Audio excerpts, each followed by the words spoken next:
ಎಲ್ರಿಗೂ ನಮಸ್ಕಾರ. ರಶ್ಮಿ ಧ್ವನಿ ಕನ್ನಡ ಯೂಟ್ಯೂಬ್ ಚಾನಲ್ಗೆ ಎಲ್ರಿಗೂ ಸ್ವಾಗತ.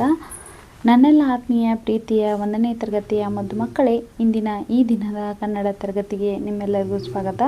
ಪುಟಾಣಿಗಳೇ, ನಾವು ಕಳೆದ ದಿನ ತರಗತಿಯಲ್ಲಿ 1ನೇ ತರಗತಿಯ ಕನ್ನಡ ಭಾಷಾ ಪಠ್ಯಪುಸ್ತಕದಲ್ಲಿರ್ತಕ್ಕಂತಹ ಭಾಗ 2ರಲ್ಲಿ ಬರುವಂತಹ ಪಾಠ ಪಂಜೆ ಮಂಗೇಶರಾಯರು ರಚನೆ ಮಾಡಿರ್ತಕ್ಕಂತಹ ಪಾಠ 17 ಗದ್ಯ ಭಾಗ. ಇದು ಸಿಗಡಿ ಯಾಕೆ ಒಣಗಲಿಲ್ಲ ಅನ್ನುವಂತಹ ಪಾಠದ ಸಾರಾಂಶವನ್ನು ನಾವೆಲ್ಲರೂ ನೋಡಿದ್ದೀವಿ. ನೋಡಿ, ಸಿಗಡಿ ಅಂತಂದರೆ ಇದೊಂದು ಬಗೆಯ ಮೀನು ಅಂತಲೇ ಹೇಳ್ಬೋದು, ಹೌದಾ? ಈ ಪಾಠದಲ್ಲಿ ಯಾರು ಬೆಸ್ತ, ಅವನ ಹೆಂಡತಿ, ಅವನ ಮಗು ಮತ್ತು ಅವನ ಅಜ್ಜಿ 4 ಜನ ಬರ್ತಾರೆ. ಅವರು ಯಾರ್ಯಾರು ಯಾವ ರೀತಿಯಾಗಿ ಕೆಲಸ ಮಾಡ್ತಾಯಿದ್ರು. ಅಜ್ಜಿಯ ಕೆಲಸ ಯಾವಾಗಲೂ ಮೀನನ್ನು ಒಣಗಿ ಹಾಕೋದು, ಅಂದರೆ ಆ ಬಿಸಿಲಿಗೆ ಆರು ಹಾಕೋದಾಗಿತ್ತು. ಅವು ಒಣಗದೇ ಇದ್ದಾಗ ಅವಳು ಏನು ಮಾಡ್ತಾಳೆ, ತರುವಾಯ ಸಿಗಡಿನ ಹೋಗಿ ಕೇಳ್ತಾಳೆ. ಸಿಗಡಿ ಹೋಗಿ ಹುಲ್ಲನ್ನು ಕೇಳೋಣಂತೆ. ಆಮೇಲೆ ಹುಲ್ಲನ್ನು ಹೋಗಿ ಕೇಳ್ತಾಳೆ. ಹುಲ್ಲು ಕರುವನ್ನು ಕೇಳಂತೆ. ಕರುವನ್ನು ಹೋಗಿ ಕೇಳ್ತಾಳೆ. ಕರು ಏನು ಹೇಳುತ್ತೆ, ಈ ಮನೆ ಹೆಣ್ಮಗಳಿಂದ ಆಕಿನ ಹೋಗಿ ಕೇಳಿ ಅಂತ. ಅವಾಗ ಮಗುವಿನ ಹೆಣ್ಮಗಳು ಕೇಳಿದಾಗ ಅವಳು ಏನು ಹೇಳ್ತಾಳೆ, ಈ ಮಗು ಅಳೋದನ್ನು ನಿಲ್ಲಿಸ್ತಾ ಇಲ್ಲ, ನಾನೇನು ಮಾಡಲಿ ಅಂತ ಹೇಳ್ತಾಳೆ, ಹೌದಾ? ನೋಡಿ, ಅಂದರೆ ಒಂದರ ಹಿಂದೆ ಒಂದರಂತೆ ಏನು ಅವ್ರವ್ರ ಕೆಲಸ, ಆಯಾ ಕೆಲಸಕ್ಕೆ ಅನುಗುಣವಾಗಿ ಹೇಗೆ ಏನು ಎತ್ತಂತೇಳಿ ಈ ಪಾಠವನ್ನು ನಾವು ನೋಡಿದ್ವಿ, ಹೌದಾ? ಅವ್ರ ಕೆಲಸಕ್ಕೆ ಅನುಗುಣವಾಗಿ ಯಾರು ಯಾವ ರೀತಿಯಾಗಿ ಕೆಲಸವನ್ನು ಮಾಡ್ತಾರೆ ಅನ್ನೋದು. ಕೊನೆಗೆ ಮಗು ಅಳುವುದನ್ನು ನಿಲ್ಲಿಸಿದ ಮೇಲೆ ಹೋಗಿ ಬಿಸಿಲಿಗೆ ನೋಡಿದಾಗ ಸಿಗಡಿ ಒಣಗಿತು ಏನು ಎಂಬುದರ ಬಗ್ಗೆ ನಾವು ಸಂಪೂರ್ಣವಾಗಿ ನಾವು ಈ ಪಾಠವನ್ನು ನೋಡಿದ್ವಿ, ಹೌದಲ್ವಾ? ಮಕ್ಕಳ ಏನೇನು ತರಗತಿಯಲ್ಲಿ ಏನು ಮಾಡೋಣ, ಈ ಪಾಠದ ಸಂಪೂರ್ಣ ಪ್ರಶ್ನೋತ್ತರಗಳನ್ನ ಬಿಡಿಸೋಣ ಬನ್ನಿ. ತರಗತಿ 1ನೇ ತರಗತಿ, ವಿಷಯ ಕನ್ನಡ. ಪಾಠದ ಹೆಸರು ಸಿಗಡಿ ಯಾಕೆ ಒಣಗಲಿಲ್ಲ. ಅಭ್ಯಾಸ: ಕೆಳಗಿನ ವಾಕ್ಯಗಳಲ್ಲಿ ಕೊಟ್ಟಿರುವ ಅಂದರೆ ಬಿಟ್ಟಿರುವ ಪದಗಳನ್ನು ಖಾಲಿ ಜಾಗದಲ್ಲಿ ಬರೆಯಿಸಿ. ಮೊದಲನೇ ಪ್ರಶ್ನೆ, ಒಂದು ಊರಲ್ಲಿ ಡ್ಯಾಶ್ ದಡದ ಮೇಲೆ ಒಂದು ಗುಡಿಸಲು ಇತ್ತು. ಉತ್ತರ ಕಡಲಿನ, ಅಂದರೆ ಒಂದು ಊರಲ್ಲಿ ಕಡಲಿನ ದಡದ ಮೇಲೆ ಒಂದು ಗುಡಿಸಲು ಇತ್ತು. ಎರಡನೇ ಪ್ರಶ್ನೆ, ಡ್ಯಾಶ್ ಇರುವುದು ಮಗುವಿನ ಕೆಲಸ. ಉತ್ತರ ಅಳುತ್ತಾ, ಅಂದರೆ ಅಳುತ್ತಾ ಇರುವುದು ಮಗುವಿನ ಕೆಲಸ. ಕೇಳಿರುವ ಪ್ರಶ್ನೆಗಳನ್ನು ಓದಿ ವಿದ್ಯಾರ್ಥಿಗಳಿಂದ ಓದಿಸಿ ಉತ್ತರಗಳನ್ನು ಕೇಳಿ ತಿಳಿಯಿರಿ ಮತ್ತು ಉತ್ತರ ಬರೆಯಿಸಿ. ಮೊದಲನೇ ಪ್ರಶ್ನೆ, ಬೆಸ್ತನ ಕೆಲಸ ಏನು. ಉತ್ತರ ಕಡಲಿಗೆ ಹೋಗಿ ಮೀನು ಹಿಡಿಯುವುದು ಬೆಸ್ತನ ಕೆಲಸ.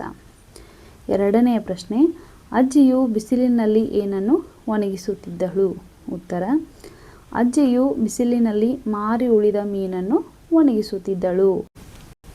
ಮೂರನೆಯ ಪ್ರಶ್ನೆ, ಸಿಗಡಿ ಯಾಕೆ ಒಣಗಲಿಲ್ಲ. ಉತ್ತರ ಹುಲ್ಲು ಬೆಳೆದು ಬಿಸಿಲು ತಾಗಿದ್ದರಿಂದ ಸಿಗಡಿ ಒಣಗಲಿಲ್ಲ. ನಾಲ್ಕನೆಯ ಪ್ರಶ್ನೆ, ಹೆಣ್ಣು ಕರುವನ್ನು ಯಾಕೆ ಬಿಚ್ಚಿ ಬಿಡಲಿಲ್ಲ.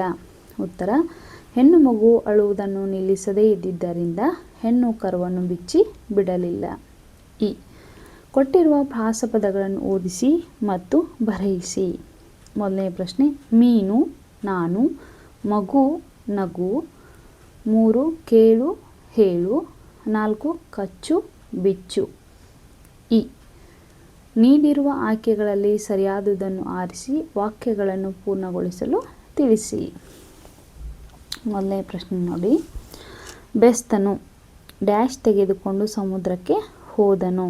ನೋಡಿ, ಬೆಸ್ತನು ಮೀನು ತೆಗೆದುಕೊಂಡು ಸಮುದ್ರಕ್ಕೆ ಹೋದನು. ಮೀನನ್ನು ತೆಗೆದುಕೊಂಡು ಹೋಗ್ಲಿಕ್ಕೆ ಬರುತ್ತಾ? ಇಲ್ಲ. ಬೆಸ್ತನು ಕರು ತೆಗೆದುಕೊಂಡು ಸಮುದ್ರಕ್ಕೆ ಹೋದನು. ಕರುವನ್ನು ತೆಗೆದುಕೊಂಡು ಹೋಗ್ಲಿಕ್ಕೆ ಬರುತ್ತಾ ಮಕ್ಕಳೇ? ಇಲ್ಲ.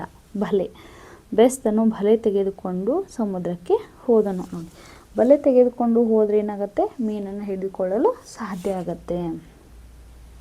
ಎರಡನೆಯ ಪ್ರಶ್ನೆ, ಕರು ಡ್ಯಾಶ್ ತಿನ್ನಲಿಲ್ಲ. ನೋಡಿ, 3 ಆಪ್ಷನ್ಸ್ ಕೊಟ್ಟಿದ್ದಾರೆ.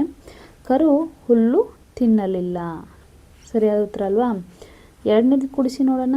ಕರು ತಿಂಡಿ ತಿನ್ನಲಿಲ್ಲ. ತಿಂಡಿ ಯಾವ ಥರ ತಿನ್ನತ್ತಾ ಕರು? ಇಲ್ಲ. ಕರು ಊಟ ತಿನ್ನಲಿಲ್ಲ, ಅದು ಹೊಂದ್ಕೊಳ್ಳುತ್ತಾ? ಇಲ್ಲ. ಹಾಗಾದರೆ ಉತ್ತರ ಏನು? ಕರು ಹುಲ್ಲು ತಿನ್ನಲಿಲ್ಲ. ಮೂರನೆಯ ಪ್ರಶ್ನೆ, ಹುಲ್ಲು ಬೆಳೆದು ಡ್ಯಾಶ್ ತಾಗಲಿಲ್ಲ. ನೋಡಿ, ಹುಲ್ಲು ಬೆಳೆದು ನೆರಳು ತಾಗಲಿಲ್ಲ, ಹೊಂದಾಣಿಕೆ ಆಗತ್ತಾ? ಇಲ್ಲ ಅಲ್ವಾ? ಹುಲ್ಲು ಬೆಳೆದು ಮಳೆ ತಾಗಲಿಲ್ಲ, ಅದು ಕೂಡ ಹೊಂದಾಣಿಕೆ ಆಗತ್ತಾ? ಅದು ಇಲ್ಲ. ಮೂರನೇದು, ಹುಲ್ಲು ಬೆಳೆದು ಬಿಸಿಲು ತಾಗಲಿಲ್ಲ. ಉತ್ತರ ಏನಾಗಿದ್ರೆ ಬಿಸಿಲು. ಮಕ್ಕಳೇ, ಇಂದಿನ ತರಗತಿಯಲ್ಲಿ ನಾವು ಸಿಗಡಿ ಯಾಕೆ ಒಣಗಲಿಲ್ಲ ಪಾಠದ ಸಂಪೂರ್ಣ ಪ್ರಶ್ನೋತ್ತರಗಳನ್ನು ನೋಡಿದ್ದೀವಿ. ನಾಳೆ ದಿನ ತರಗತಿಯಲ್ಲಿ ಮತ್ತು ಬೇರೆ ಪಾಠವನ್ನು ನಾವು ನೋಡೋಣ. ನಿಮಗೇನಾದರೂ ತಿಳಿಲಿಲ್ಲ ಅಂದರೆ ಖಂಡಿತ ಎಲ್ಲರೂ ಮೆಸೇಜನ್ನು ಮಾಡಿ ತಿಳಿಸುವಂಥ ಒಂದು ಸಣ್ಣ ಪ್ರಯತ್ನವನ್ನು ಮಾಡ್ತೀನಿ. ಇಂದಿನ ತರಗತಿ ನಿಮ್ಮೆಲ್ಲರಿಗೂ ಅರ್ಥ ಆಗಿದೆ ಅಂತೇಳಿ ನಾನು ಭಾವಿಸ್ತಾ ನನ್ನ ತರಗತಿಗೆ ವಿರಾಮವನ್ನು ನೀಡ್ತಾ ಇದ್ದೀನಿ. ಎಲ್ಲರಿಗೂ ನಮಸ್ಕಾರ.